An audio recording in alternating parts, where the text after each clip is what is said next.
On a cold winter day, something happened at a small wildlife shelter that forever changed the life of an old man named Elias. Snow was slowly falling on the roofs of the enclosures when a bobcat gave birth to her litter, 4 tiny cubs, one of whom would later be named Maya. For the first 2 days, everything went well. The mother bobcat cared for her cubs attentively. But on the 3rd day, something changed. The mother suddenly turned away from all her cubs, leaving them without care or milk. Elias was hurrying to his morning shift along the snowy path of the shelter. Unusual squeaking sounds from the enclosure with the newborn cubs made him stop. Looking inside, he saw 4 shivering little ones huddled in a corner. Their mother lay in the opposite corner, completely ignoring them. Wasting no time, Elias contacted the shelter's veterinarian. 15 minutes later, they were carefully removing the chilled cubs from the enclosure together. The cubs were so weak that they could barely move. The vet quickly examined each one, checking their vital signs. The smallest bobcat cub, later named Maya, was barely breathing. The day turned into an endless struggle to save their lives. Elias rushed to the nearest town to get special milk for the cubs. Along the way, he called other shelters to get advice on how to care for abandoned bobcat cubs. At the vet clinic, he managed to find 4 tiny bottles with special nipples. Every 2 hours, Elias fed the cubs from the bottles, gently massaging their bellies after each feeding. The day quietly turned into evening, and evening into night. The shelter director allowed Elias to stay overnight for his shift. He made a temporary bed near the improvised nest of the bobcat cubs. In the morning, Elias called home to let his family know he would be away for an extended time. His 9-year-old grandson, Daniel, begged his father to bring him to the shelter. When the boy arrived, his eyes lit up with excitement as he saw the cubs. He immediately noticed Maya, the smallest and most active of the litter. Weeks passed, and the cubs grew stronger.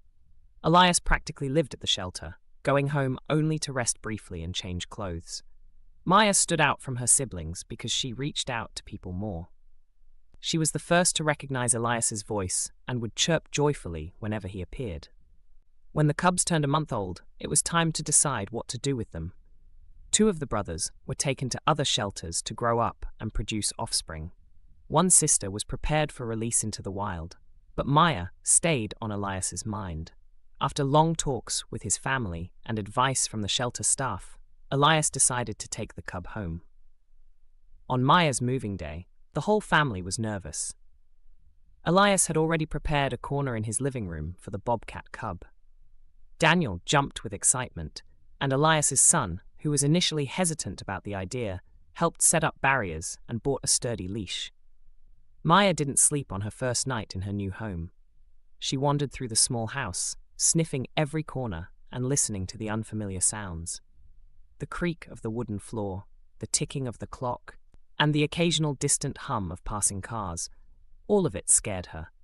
Only by dawn did Maya finally fall asleep, right next to Elias's bed, as if seeking his protection.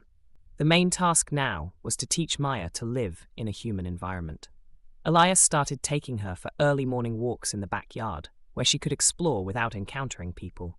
Maya stayed close to his feet, flinching at every sound, but day by day, she grew braver. Daniel turned out to be an excellent helper in Maya's training. He spent hours playing with her, helping her get used to different sounds and movements. The boy invented games that helped Maya adjust to her new surroundings. Soon, the bobcat cub learned a few simple commands and eagerly followed them, knowing she'd get a tasty treat as a reward. Maya's first encounter with another animal happened unexpectedly. During a backyard exploration, she met a neighbor's cat through the fence. Elias tensed, ready to intervene if necessary. But Maya surprised him. She crouched low to the ground, showing she didn't want to frighten the other animal. The cat cautiously approached, and the two sniffed each other through the chain-link fence. From that day on, Maya began to calmly observe other animals. On weekends, Elias's family would take her to a nearby nature reserve, where Maya could run on a leash and explore. There, she became a completely different creature, fast, agile, and resembling her wild relatives. Daniel loved these outings, although his father kept a close eye on both the boy and the bobcat. One day during such an outing, something extraordinary happened. Daniel, while playing near a stream, lost his footing and began to fall. Maya reacted instantly. She leapt toward the boy, steadying him with her body and preventing him from tumbling further. After that incident, the family realized how much the bobcat cared for the child. At home, Maya always wore a harness and leash when outside. Elias knew that no matter how well behaved she was still a wild animal. Neighbors often stopped to look at the unusual cat. Many asked for permission to take pictures with her. Maya patiently posed for photos, though it was clear she didn't enjoy the attention. What amazed everyone the most was how Maya behaved around children. She seemed to understand that she needed to be extra gentle. If she noticed a child was scared, she would quietly step aside. Even experienced pet owners who visited Elias were surprised by her calm demeanor. At home, Maya found her favorite spots: the sunny patch near the window, the corner by Elias's bed, and a spot under Daniel's small desk. She never jumped onto furniture, as if she instinctively knew it wasn't meant for her. At night, she often patrolled the house, checking to make sure everything was in order.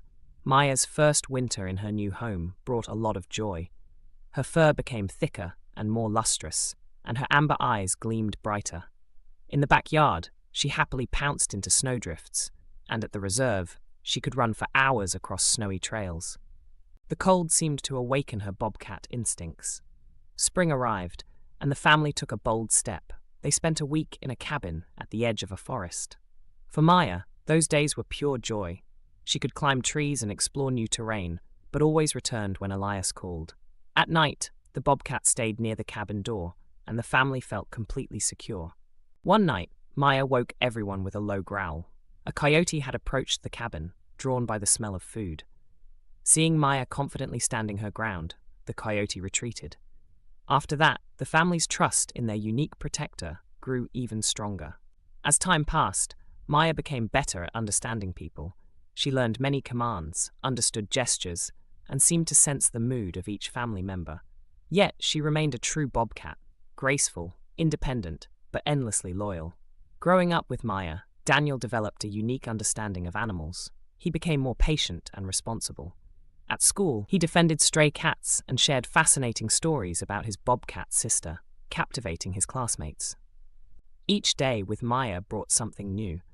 She learned to open the sliding door with her paw when she wanted to go out onto the porch. Before walks, she would bring her leash to Elias, and when someone in the family was ill, she wouldn't leave their side. Maya continued to surprise her family with her habits. She woke up minutes before Elias's alarm, as if sensing the approach of morning. In the kitchen, she never begged for food, but waited patiently for her bowl to be filled. Daniel taught Maya not only to bring her leash, but also to gather her toys in a basket after playing. During backyard walks, Maya developed a smooth, deliberate gait, different from her swift movements in the forest. She always watched Daniel closely, ensuring his safety during playtime. On rainy days, Maya pressed her ears flat and darted quickly between puddles, always choosing the driest path. When she heard a siren, she would lift her head and softly chirp, as if sharing someone's distress. Maya also developed nightly rituals. Before bed, she always checked the windows to ensure they were secure. During thunderstorms, she would hide under Daniel's desk, the one place she felt safe from the loud claps of thunder. If there was a nature program on TV, she would sit in front of the screen, watching intently. Maya had a unique way of showing affection. She would lean her side against someone's legs, gently pressing, as if saying, "I'm here with you." When the doorbell rang, she reacted differently depending on who it was. She greeted familiar faces warmly, but retreated to another room if a stranger appeared. On quiet evenings, Elias often reflected on the day he first saw the tiny bobcat cubs at the shelter. Back then, he couldn't have imagined how much this little creature would change his life. Maya became more than just a companion. She was family, a loyal friend, and a vigilant protector. In the evenings, the family gathered in the living room. Maya would lie on her favorite rug, attentively listening to their conversations. Sometimes, she quietly approached each family member, as if ensuring everything was fine. On cold winter nights, Maya often patrolled the house, stopping by each person's bed to listen to their breathing. Only after making sure everyone was safe did she return to her spot. Some wondered how a wild animal could live in a human home. Critics claimed it was dangerous. But Elias knew the truth. Maya was special. She proved that love and care could bridge the gap between human and animal. Looking at his family, Elias understood something profound. Every creature, given a chance, has the capacity for incredible love and loyalty. Maya didn't just survive thanks to human kindness. She thrived and taught them something invaluable about trust and connection.